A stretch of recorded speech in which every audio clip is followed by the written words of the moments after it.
Governments will be the last ones to make this decision, but every rational actor will move before the government. So Paul Tudor Jones, Stanley Druckenmiller, Bill Miller, Rick Reeder, who works for BlackRock, Guggenheim, Skybridge, My Company, Square.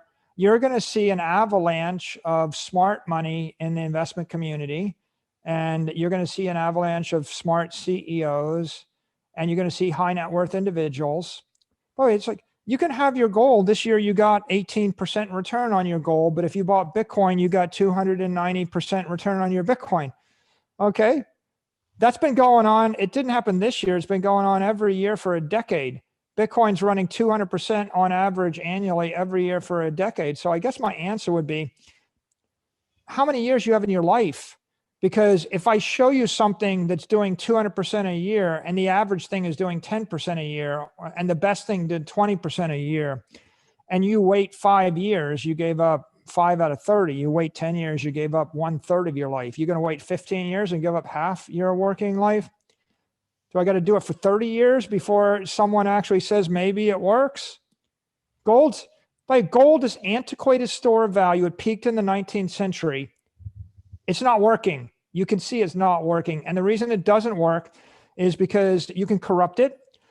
You can confiscate it. You can hypothecate it and lie about it.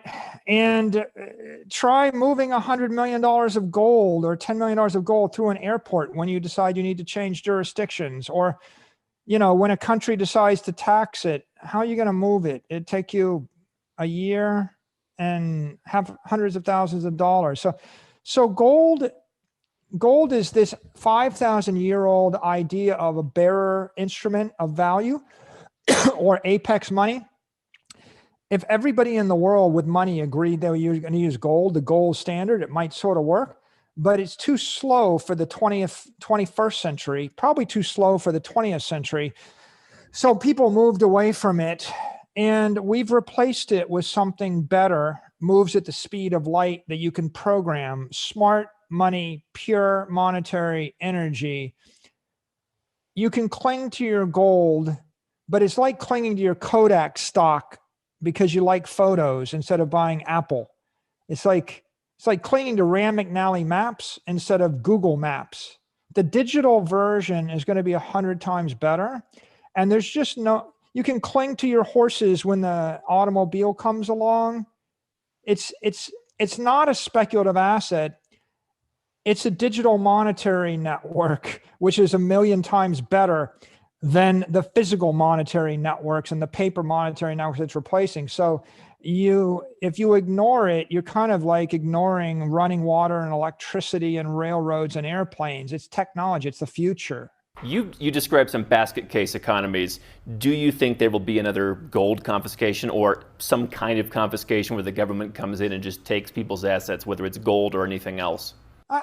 I don't think there'll be confiscation like 1933, at least not in the US. I mean, I can't speak for every country. I do think some countries, like China, they're a little bit threatened by capital flows. Zimbabwe, when their economy collapsed, they didn't want people to be able to buy Bitcoin. If countries in a country where the economy completely collapses, they will probably be concerned about capital controls, and there'll be various regulations when you have a currency collapse. In Argentina, we had there are quasi capital controls there about how much money you could move out of the country, and so those happen from time to time, and we'll probably continue to see those.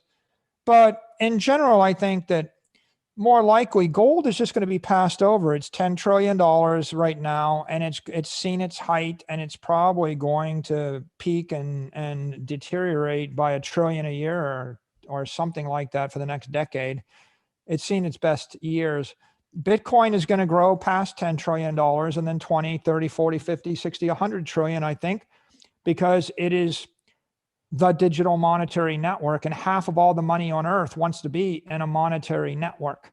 We're looking for a store of value for half of our monetary energy, and currencies aren't working. Gold is not working. Index funds aren't working. people, as soon as they start to realize Bitcoin works, they're all going to jump on it. And how fast? Well, the thing's growing 200% a year. You can't grow much faster than 200% a year, I would think. So it's going pretty fast. At some point, the Bitcoin will be wrapped in regulation that's at parity with the regulations that control cash, bonds, stocks, real estate, AML, KYC regs. I don't see that as being a problem. It's probably a welcome thing because institutions and corporations are going to funnel 10x and 100x as much money into it as it normalizes in that way to parity with stocks and bonds. So that'll probably happen. If you're a crypto anarchist, then you're not really all that excited about government in general. You don't like any laws. You're not a big fan of taxes. People say inflation is theft. Austrian economists think inflation is theft, but I've heard people say taxation is theft, right? A perfect libertarian. So if you're an extreme libertarian or anarchist, maybe you don't like government, you don't like taxation at all. They're really fixated upon privacy and no AML, KYC. They don't want to, they want to trade through decentralized exchanges anonymously, right? That's an extreme. On the other hand, Mass Mutual, a big publicly traded company, they're not buying it for that. They simply want an inflation hedge, or they might even not look at it as inflation hedge. On that extreme, they might just say it's an uncorrelated asset, which is doing really well. Like if I'm just a macro trader, I might just say I'm going to buy 2% of it because it goes up 200% a year. It's uncorrelated asset, helps my portfolio. Then you've got people that don't really care for inflation, right? They want to preserve their family's wealth preservation or wealth creation or treasury preservation. For them, they need to buy it on a regulated exchange and keep it with a regulated custodian. A public company can't. It's like, we're not going to buy it on a decentralized exchange and store it in a private wallet that we take home at night, right? That's not happening. So those companies are looking at it as a treasury reserve asset, and they have a different view. I think in general, 99% of the money in the world, maybe 99.9% of the money in the world, probably wants to be in a regulated environment at parity with other regulated assets. I mean, they're comfortable with that. And so the future of Bitcoin is going to be determined by those actors, by the institutions, by the corporations, by the high net worth individuals within a given standard AML KYC framework. Is gold dead? Are you saying it's now going forward, it's no longer an asset? Yeah, gold's dead money. Sell your gold, buy Bitcoin, because other people are going to sell their gold. And if you wait until you've been front run by all the hedge funds, when they dump their gold, you're going to be the last person out. I think gold's getting demonetized. That is, like being demagnetized. It's like there's $10 trillion worth of monetary energy in gold right now. Eventually, it'll only be the central banks that'll want to hold it. Every private rational actor is going to move out of it and move into Bitcoin. What is it good for? Well, people held gold for political unrest. Lord knows you got enough of that this year. They hold gold as a hedge against money printing. We got a lot of that this year. Why hasn't gold tripled?